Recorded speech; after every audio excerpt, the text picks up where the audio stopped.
Muito bem, queridos alunos do Cursinho Municipal José Bispo, nós estamos aqui mais uma vez no nosso encontro semanal, não é isso? Para darmos continuidade à nossa sequência programática para os conteúdos que são abordados lá no Enem, não é isso? E aí nós vamos seguindo aí os passos dos sociólogos, não é isso? Sociólogos numa quinta-feira, na quinta seguinte a gente fala dos filósofos, né? Ora, por outra, esses pensadores devem ser confundidos na cabeça de vocês, mas faz parte da lida, né? Faz parte aí da, do cotidiano de vocês, né? A física, a matemática, a história, as ciências no geral, né? Ciências humanas, ciências da natureza, matemática e as linguagens, né? Que pega ali português, espanhol, literatura, enfim, né? Faz parte aí desse emaranhado de disciplinas que vocês terão que perpassar por todas elas para poder chegar ao dia do Enem, tá certo? Muito bem, pessoal. Hoje, nossa aula de sociologia, como eu acabei de dizer, nós vamos falar do sociólogo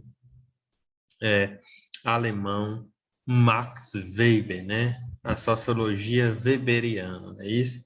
Então, lembrar logo que a sociologia, pessoal, ela se alicerça no pensamento desses três pensadores. Emile Durkheim, que nós vimos e encerramos na aula passada, Max Weber, né, e Karl Marx, né? Emile Durkheim, filósofo francês, Karl Marx e Max Weber, alemães, tá certo? Então, é importante entender que esses pensadores, eles são o alicerce da sociologia, né? O alicerce da sociologia clássica, né?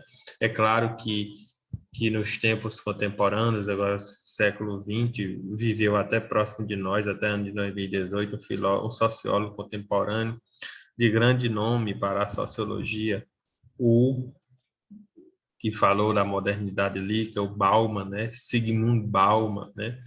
E nesse tempo aqui nós vamos ter a filosofia, perdão, a sociologia alicerçada sobre o pensamento desses três grandes, né, pensadores, que é Karl Marx, Max Weber e Emile Durkheim, né? Então, o primeiro está aí no seu slide, acompanhe a sociologia de Max Weber, né? Max Weber foi contemporâneo de Emile Durkheim, né? Viveram aí possivelmente no mesmo período. Nasceu na Alemanha em 1965 e faleceu em 1920, né? Então, nós vimos aí que o filósofo alemão Max Weber acompanhou ou era vivo no período da Primeira Guerra Mundial, né? Filho de uma família burguesa liberal, formou-se em Direito, História, Filosofia e Sociologia. Pessoal, o belo dos pensadores antigos, esses que se enveredam pelo campo de tentar entender a sociedade, é que eles têm mais de uma formação, ó, Direito, História, Filosofia e Sociologia. Foi professor na Universidade de Heidelberg, né? E suas obras conhecidas foi a Ética Protestante e o Espírito do Capitalismo, tá certo? Então, tá aí a parte introdutória de Max Weber, né? Evidentemente que uma das particularidades dos pensadores, no geral, filósofos, sociólogos, é a discordância de pensamento. Então, nós vamos de cheio já cair aí no seu slide. Diferentemente do espírito cientificista que dominava França e Inglaterra, né?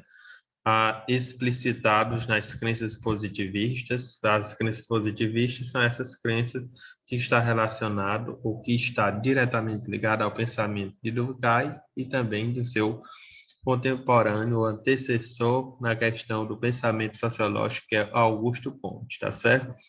a Alemanha se voltava para preocupações mais teóricas, que envolviam a discussão política e a interpretação das diferenças entre culturas, né? Interessante lembrar também que Weber participou da elaboração do tratado que punha fim aí ao final da Primeira Guerra, né? Se eu não me engano, Tratado de Versalhes, não me recordo bem, isso fica com o professor de História, que também deverá tratar com vocês depois, né? Não me falha a memória.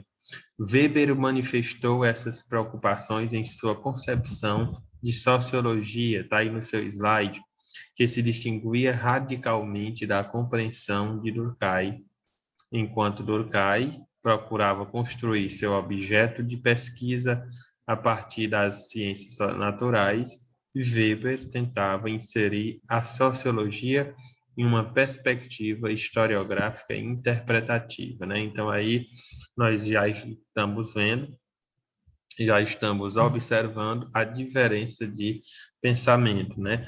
Já caiu uma questão no Enem de 2015 sobre a questão da teoria ligada à modernidade, né? Que Weber chamou de desencantamento do mundo, né? Caiu no Enem de 2015, desse filósofo, desse sociólogo que ora nós estamos estudando. No final, eu vou ver se passam as questões relacionadas a esse pensador. Então, Weber tenta inserir aí agora, viu, pessoal, na sociologia, uma perspectiva historiográfica e interpretativa, né? Esse método que Weber vai introduzir na compreensão da sociedade, ele vai se chamar de método compreensivo, né? O método compreensivo.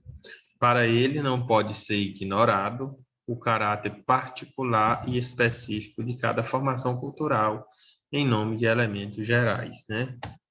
O método compreensivo, como eu já falei de vocês, é a partir da caracterização das ciências como um todo, né? A ciência, ela se estrutura a partir de um método, né? O método utilizado por Weber é o método compreensivo, né?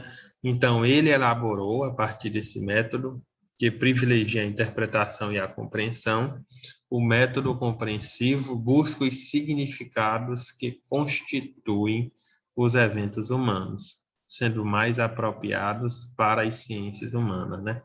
Então, além desse tratado, da elaboração desse tratado, que pôs fim aí à Primeira Guerra Mundial, para recolocar a Alemanha num local de pós-guerra, né? Ele fez aí o entendimento do, dos significados que constituem os eventos humanos, né? Então, na história da humanidade, os eventos, as particularidades, tudo que acontece vai ser também apropriado pelas ciências humanas, né? E vocês viram lá na teoria de Durkheim que o que é que vai servir, qual é que vai ser a base do pensamento de Durkheim, pessoal? Os fatos sociais. Segundo Durkheim, os fatos sociais acontecem independente da vontade do indivíduo, né? Então, para Weber é diferente. Tudo que acontece, os significados dentro dos eventos que acontecem dentro da natureza humana, vai ser apropriado para as ciências sociais, ou seja, vai ser objeto de estudo. É evidente que ele viveu o pós-guerra, né? Primeira Guerra Mundial, ok? O método compreensivo se destaca, diz Weber, né, por sua abordagem qualitativa, em contraposição à abordagem quantitativa do método explicitado, adotado pela Escola Sociológica Francesa de Émile Durkheim, né? Então, o método de Weber vai ser aí o método da abordagem qualitativa, não quantitativa, como propõe aí o filósofo, o sociólogo francês chamado Émile Durkheim, tá certo? Então, Weber tornou-se conhecido pela teoria dos tipos ideais, que é o que nós vamos ver agora, né? Qual é aí a, a inauguração no pensamento de Max Weber, né? Então, essa teoria dos tipos ideais foi um grande renovador das ciências. No caso, foi a grande contribuição que Weber deu para se destacar do pensamento de Émile Durkheim, né? Essa categoria, tá aí dos tipos ideais, lendo aí no seu slide, foi criada como um conceito teórico e abstrato para representar um conjunto de características que são comuns e recorrentes em um dado fenômeno social, tá certo? Então, diferente dos precursores da sociologia, que é no caso do pai, Weber compreende que o método dessas disciplinas não poderia ser uma mera imitação, né, das ciências da natureza, como propôs Emile Durkheim, né? Marx vai propor, então, o método dos tipos ideais. Desse método, desse modo, o tipo ideal, qual vai ser o método do tipo ideal? Vai constituir uma ferramenta para o cientista na medida em que ele permite a comparação do fenômeno em particular com o tipo ideal construído, destacando as semelhanças e as singularidades, tá certo? Então, nós vamos observar aí que, desse modo, utilizando-se o tipo ideal proposto por Weber, né, a sociologia estabeleceu os fundamentos do método compreensivo, né? O primeiro fruto dessa aplicação aqui de Max Weber foi a obra A Ética Protestante, o Espírito do Capitalismo, né? Que ele observando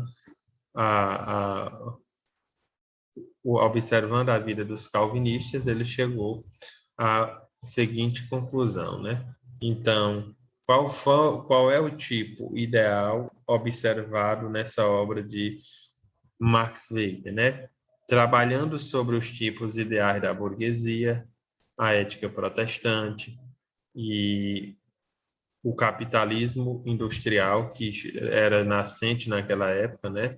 Weber vai aí, pessoal, estudar a moral estabelecida por algumas seitas calvinistas do século 16 e 17, tá certo? Então, nessa obra A Ética Protestante, o Espírito do Capitalismo, Weber vai mostrar que, por fim, que essa reforma protestante havia criado em alguns países ocidentais uma cultura social mais favorável ao desenvolvimento econômico capitalista do que a predominância dos países católicos, né? Então, qual foi o tipo ideal? Foi estudar o comportamento do povo calvinista, que foi estabelecida a partir de uma moral protestante, né? E qual foi a conclusão que Weber chegou? Foi que os países ocidentais têm uma cultura mais favorável ao desenvolvimento do capitalismo de que os países que são católicos, né? Então, utilizando-se do método compreensivo, do tipo ideal que Weber vai analisar, ele pôde observar aí, nessa sociedade protestante, as semelhanças e as singularidades, tá certo? E observou, assim, que essas semelhanças e singularidades constituiu aí uma comparação, em particular, do fenômeno que nós chamamos de capitalismo, né? Ele observou que o capitalismo é mais acirrado nas sociedades ocidentais protestantes, enquanto os católicos, né, não são tão acirrados com relação à disputa pelo capitalismo, tá certo? Então, nesse sentido, Max Weber inaugura um novo modelo, né? Um novo modelo de analisar a sociedade a partir do método compreensível e a partir do tipo que ele chamou de tipo ideal, ok, pessoal? Então, vamos prosseguindo. No outro pronto, nós acabamos de falar aí, né, que é resultado já desse método compreensivo, essa primeira obra que ele escreveu, chamada A Ética Protestante e o Espírito do Capitalismo, né? Ele foi escrito aí entre 1904 e 1905, esse livro, e foi publicado em 1920, né? Obtendo aí sucesso imediato, né? A análise de Weber começa com uma constatação, tá aí, começa com uma constatação que um grande número de homens de negócios e empresários, um grande número de homens de negócios e empresários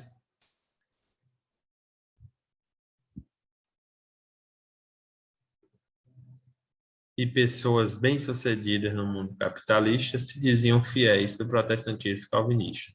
Weber explora as possíveis relações existentes no fenômeno investigado e conclui que a visão de mundo calvinista é compatível com a visão de mundo capitalista, tá certo? Então, nesse sentido, para Weber, o capitalismo está estreitamente ligado ao mundo calvinista, que no caso aí é o mundo protestante calvinista. Por isso que o nome da obra é A Ética Protestante e o Espírito, a Ética Protestante e o Espírito do Capitalismo, tá certo? Então, pessoal, nós vamos entendendo que o sociólogo alemão Max Weber se diferencia do seu contemporâneo Émile Durkheim, filósofo francês, a partir das contribuições do tipo ideal e do método compreensivo, né? Então, para Weber, vamos falar agora, são as ações dos indivíduos que determinam a convivência e a mudança social, e não os fatos sociais, como disse o filósofo que nós chamamos Émile Durkheim, tá certo? Então, quantos tipos de ações nós podemos encontrar a partir da perspectiva de Max Weber, né? Nós temos aí as ações que vai ser o reflexo da teoria de Max Weber, tá certo?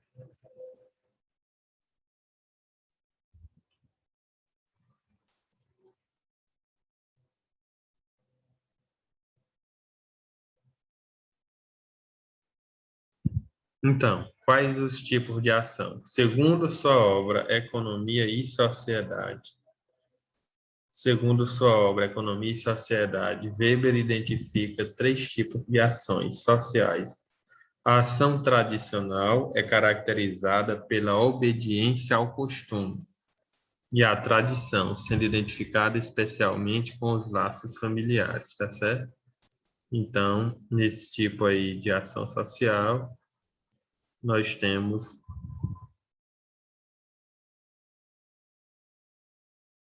essa perspectiva da análise de Weber para poder entender a sociedade, tá certo? Diferentemente aí, claro, dos fatos sociais que foram observados a partir da contribuição de Emile Durkheim, tá certo?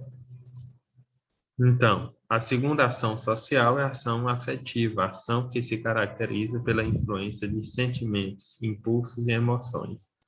A terceira ação social, racial ou racional, ação que se orienta por valores que podem ser de ordem religiosa, ética, estética ou econômica, né? Então, esses três tipos de ação, ela faz parte da do pensamento do filósofo e sociólogo alemão Max Weber, tá certo?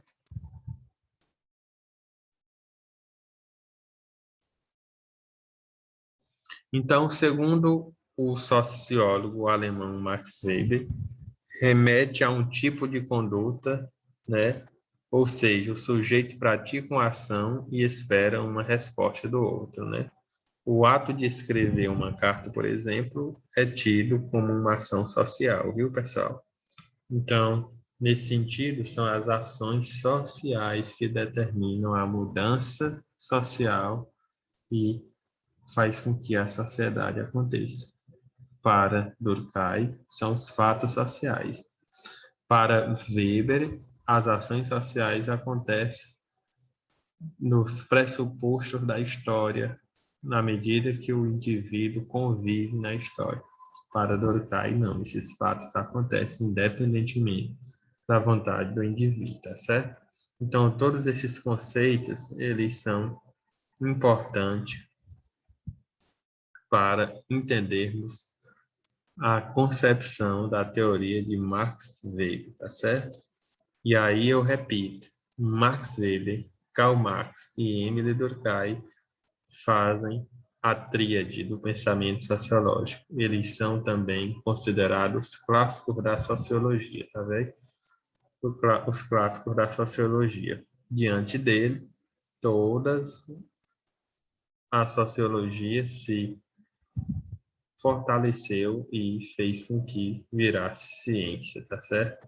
E prevalece até o dia de hoje, sendo bem estudada e bem representada a partir do esforço de cada um que colabora para o desenvolvimento da sociedade e também para o entendimento da mesma, o entendimento visto a partir de uma perspectiva científica, certo? Então aí nós falamos aí das teorias das ação social, que Weber entendia por ação social, ok?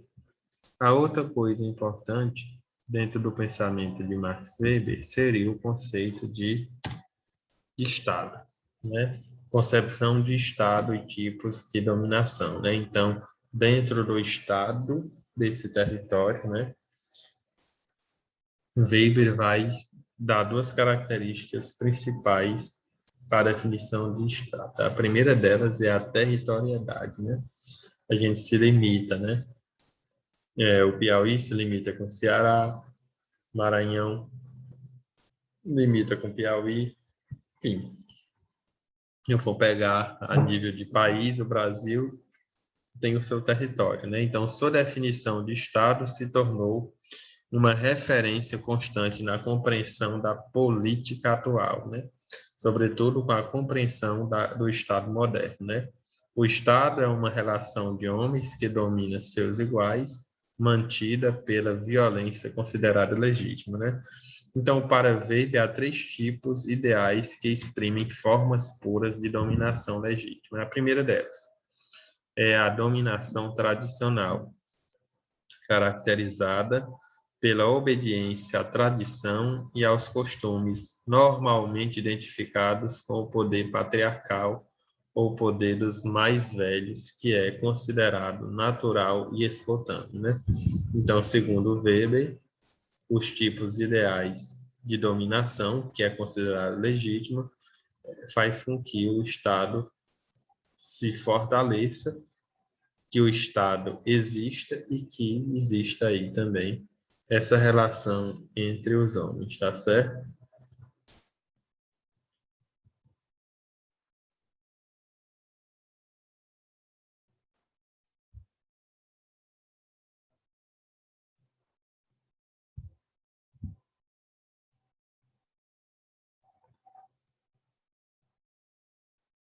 Então, o segundo tipo de dominação seria a dominação carismática, que caracteriza-se pela crença nas qualidades do líder, que podem ser da ordem, da coragem, do heroísmo, de dons sobrenaturais, inteligência ou simpatia, geralmente atrelados a uma grande capacidade oratória e ao uso da propaganda ideológica, né? Nesses dois exemplos aqui, a gente pode dar o exemplo do, de Mussolini, né? E de Hitler, né? Entra aqui a ideologia toda em volta da obediência a esses líderes e caracteriza um tipo de dominação carismática. E o terceiro tipo de dominação é a racional legal, né? Dentro da perspectiva de Max Weber, né? Modelo típico das instituições modernas caracteriza-se pela obediência a um sistema de regras racionalmente elaborado em concordância com os integrantes do grupo, né? Então, dentro das concepções políticas, existe na concepção de Estado protagonizado por Max Weber os tipos de dominação que ele falou que é considerada legítima, né? Então, o Estado é uma relação de homens que dominam seus iguais, mantida pela violência considerada legítima, né? Então, nessa perspectiva, é uma perspectiva política até, né? Weber caracterizava o Estado, tá certo? Pessoal, se a gente fosse falar de Weber, tudo o que ele escreveu e o que ele deixou de escrever, passaríamos uma eternidade aqui, ok? O importante é a gente, pelo menos, ter a ideia, ou pelo menos ouvir falar que existiu esse pensador chamado Max Weber, né? Então, eu dei essas bizu aqui, tratei aqui nesse slide daquilo que era mais considerado importante, e dúvidas podem tanto tirar comigo, como vocês podem assistir inúmeros vídeos na internet, aulas até mais ilustrativas do que essas que a gente dá só com o slide parado e o professor falando, tá certo? Dúvidas podem estar em contato. Estamos aqui, né? Na próxima semana nos encontraremos aí na disciplina de filosofia. Tchau, tchau. Um bom restante de semana a todos e a gente se encontra na próxima semana.